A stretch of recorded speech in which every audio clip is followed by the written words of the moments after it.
여러분 안녕하십니까? 헬로티비 뉴스 나라입니다. 인구 10만 명이 거주하는 밀락 2지구의 고질적인 문제, 바로 교통입니다. 의정부 시내는 물론 서울로 가기도 어려운데요. 그래서 밀락섬이라는 말까지 나올 정도입니다. 그런데 설상가상으로 기존에 있던 서울행 직행버스마저 감차된다는 소식이 나왔습니다. 이지훈 기자의 단독 보도입니다. 아침 출근 시간, 의정부 밀락 2지구에서 서울로 가는 사람들이 107번 버스에 오릅니다. 두세 정거장을 지나자 버스는 발 디딜 틈 없이 10,000원이 됩니다. 107번 버스는 밀락 2지구를 출발해 도봉산역을 지나 지하철 4호선이 있는 동대문까지 운행합니다.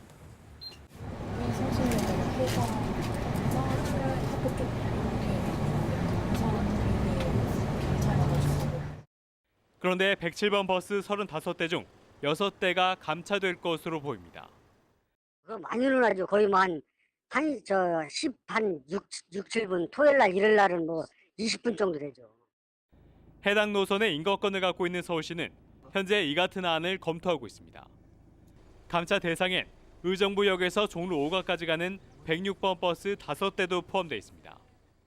뭐 106번, 107번, 108번 노선이 서로 이제 같은 노선을 다니고 있다 보니 뭐 배차가 조금 벌어진다고 해도 서로 상부한적인 관계가 있기 때문에.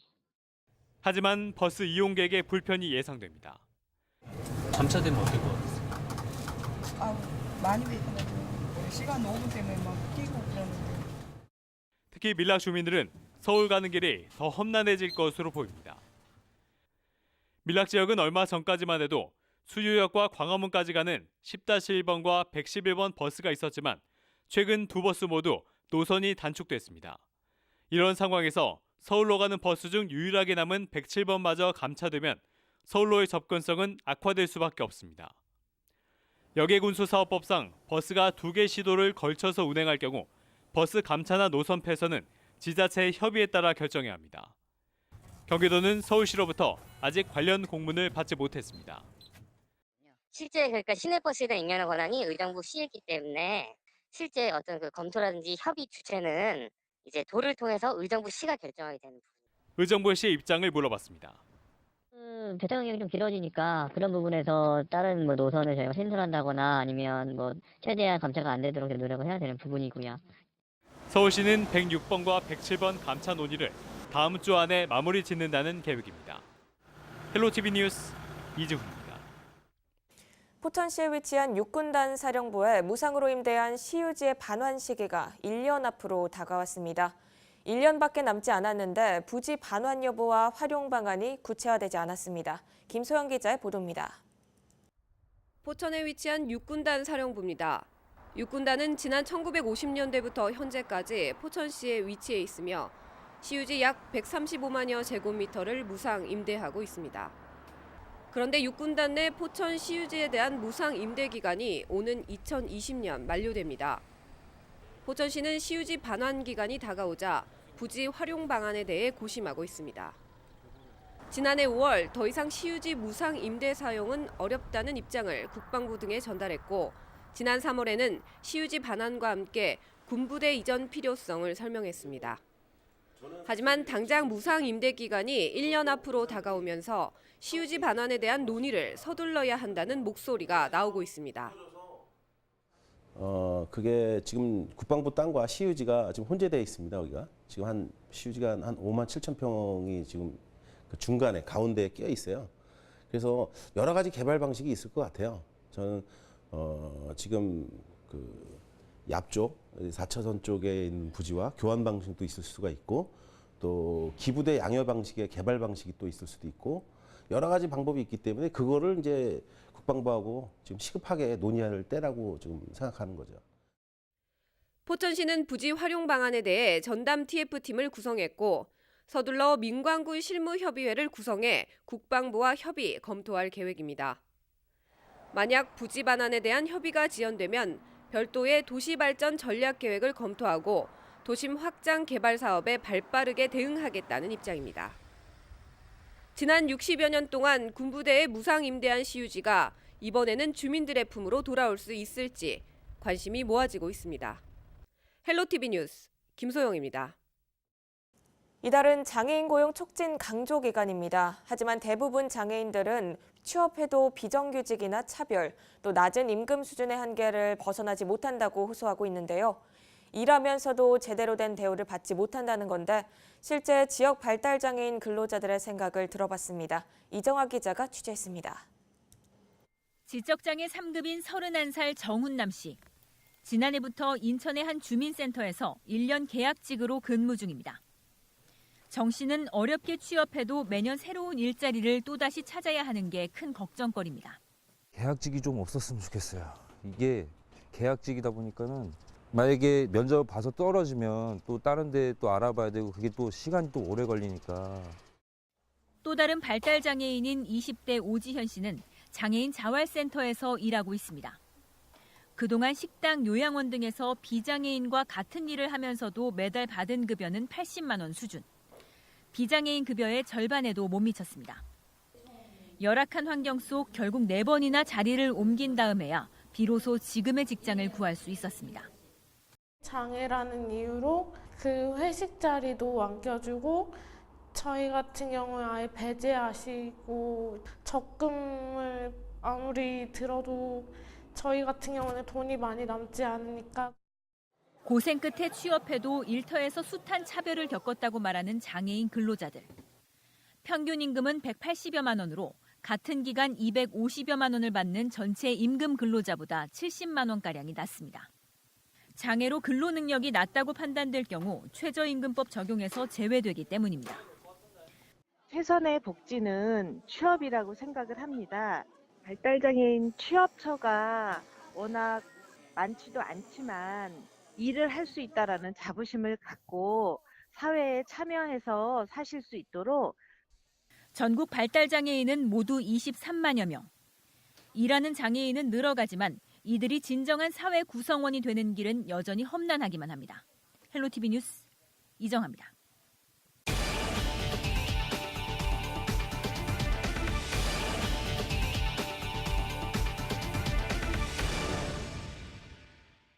미세먼지 마스크는 이제 우리 필수품이 됐죠. 그런데 성능도 불분명한 중국산 마스크를 사들여 판 업체들이 무더기로 경기도 단속망에 걸렸습니다.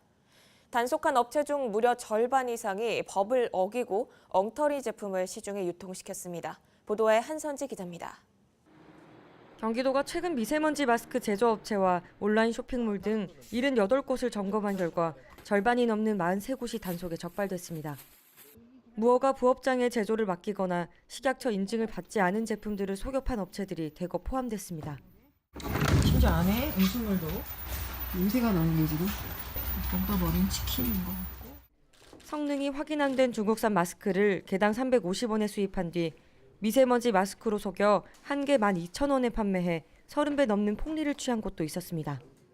우리나라의 미세먼지가 심해지면서 그 수요가 급증을 하게 됩니다. 그러니까 여기저기서 중국산이든 어디든지 간에 가져오는 거예요.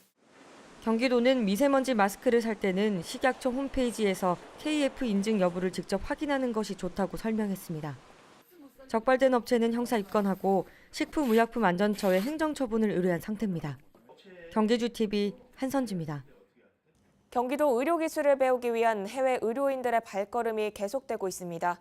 지난 2011년부터 지금까지 10개국 500여 명의 수료생을 배출했는데요. 최근엔 베트남 의사들이 도내 병원에서 IT 기반의 진료와 로봇 수술 등 선진 의료기술을 배워갔습니다. 최창순 기자입니다.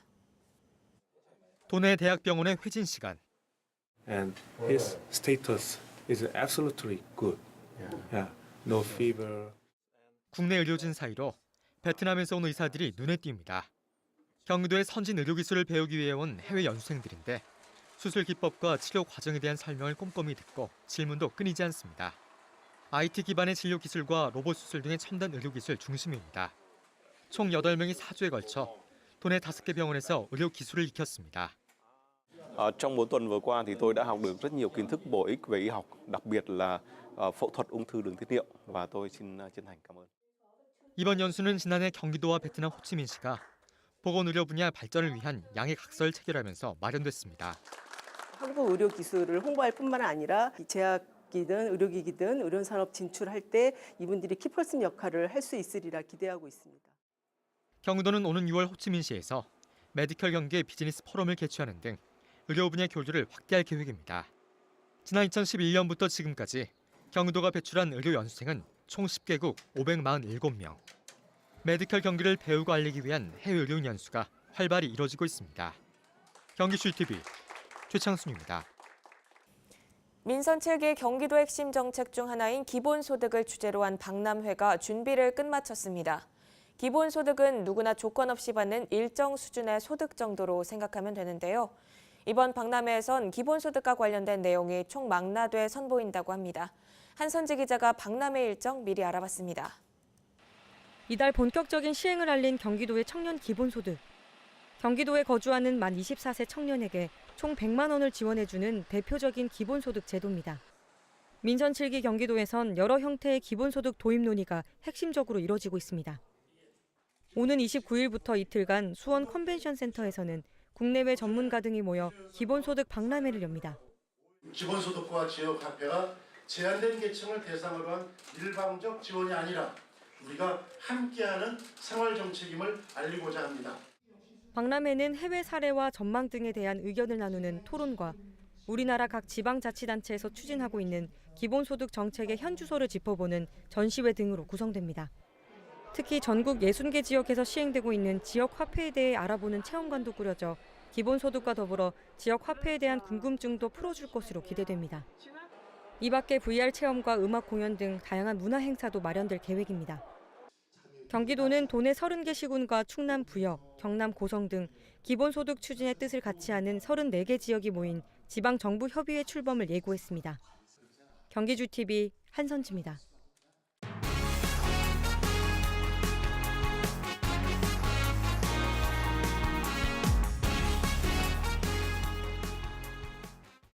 (2019년) 기본소득 권역별 토론회가 23일 경기도 북부청에서 열렸습니다.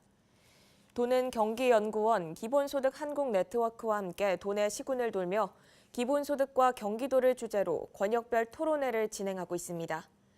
토론회는 강남은 경기도 기본소득위원회 공동위원장의 기본소득의 역설 등, 안동광 경기도 정책기획관의 경기도 기본소득 사업 추진 방향 등에 대한 주제 발표와 토론이 진행됐습니다.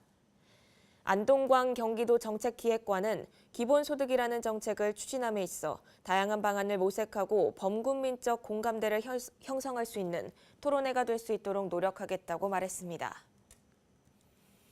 경기도 보건환경연구원이 아파트 내 공기청정기 효율 실험을 진행했습니다. 그 결과 공기청정기 가동 시 81% 이상의 실내 미세먼지를 제거하는 효과가 있는 것으로 나타났습니다. 특히 실내 면적보다 용량이 큰 공기청정기를 사용할 경우 미세먼지 제거율이 90% 이상으로 상승하는 효과를 볼 수 있는 것으로 조사됐습니다.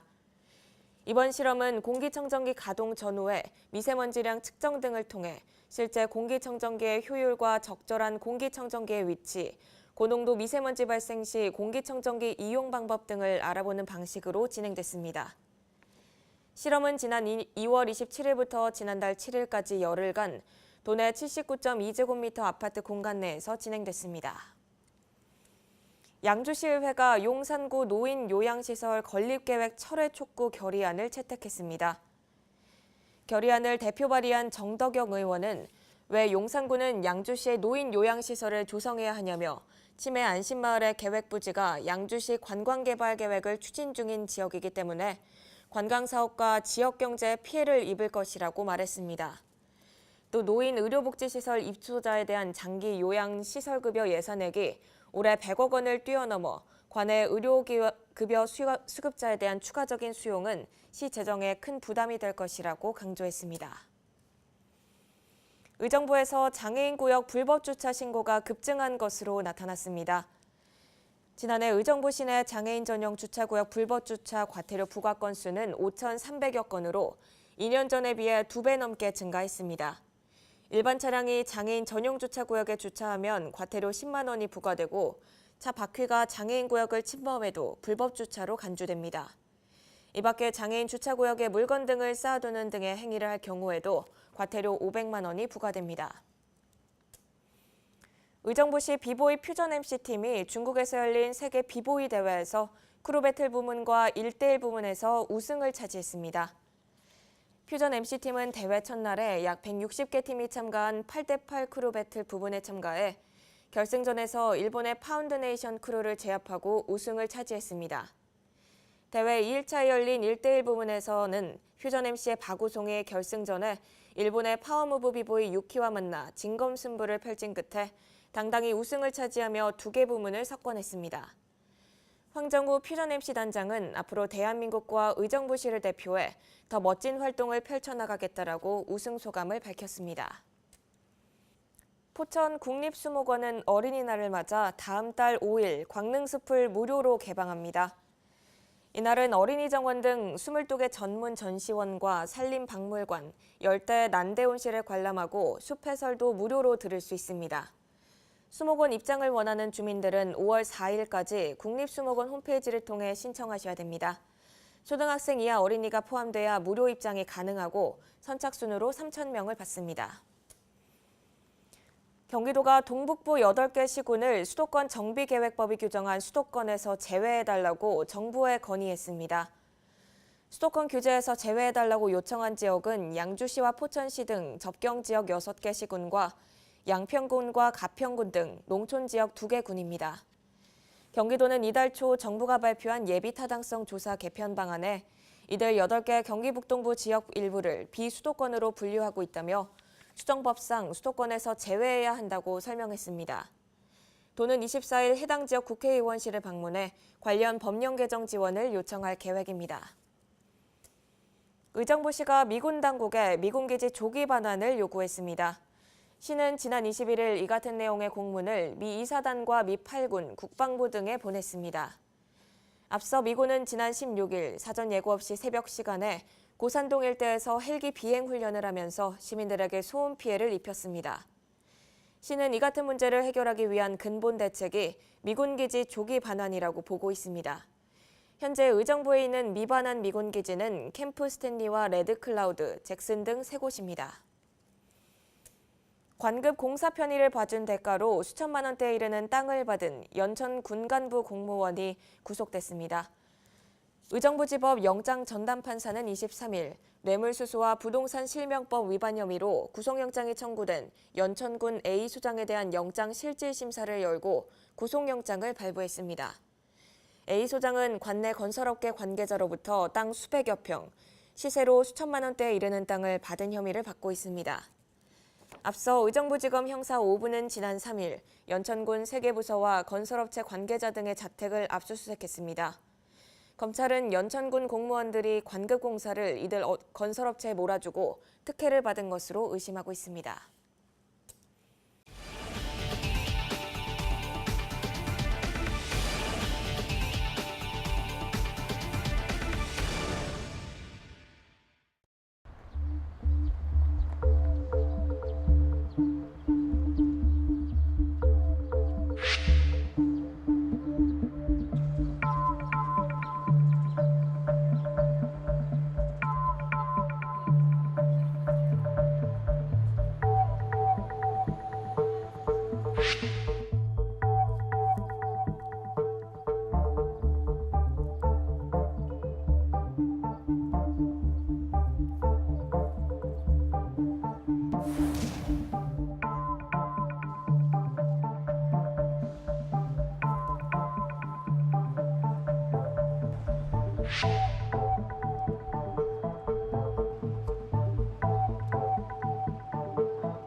이상으로 뉴스를 마칩니다. 저희는 언제나 지역 주민 여러분 곁에 있겠습니다. 함께해 주신 여러분 고맙습니다.